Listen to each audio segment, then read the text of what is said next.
Hello, hello. Good morning, good afternoon. Ah, good evening sa inyong lahat. May babasahin lang akong verse, chapter sa inyo, mga kaibigan. Jeremiah 29 verse 11. For I know the plans I have for you, declares the Lord. Plans to prosper you and not to harm you. Plans to give you hope and a future.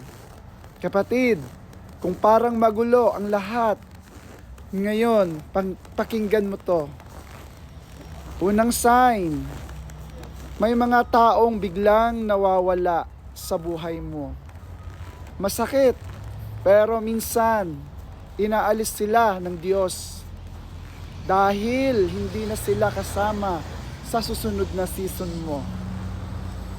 Pangalawang sign, mga kapatid, sunod-sunod ang pagsubok, hindi dahil pinaparusahan ka, kundi dahil pinapalakas ka niya.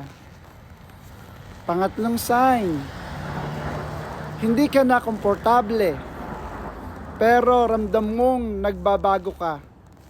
Kasi ang growth, hindi talaga komportable. Tama?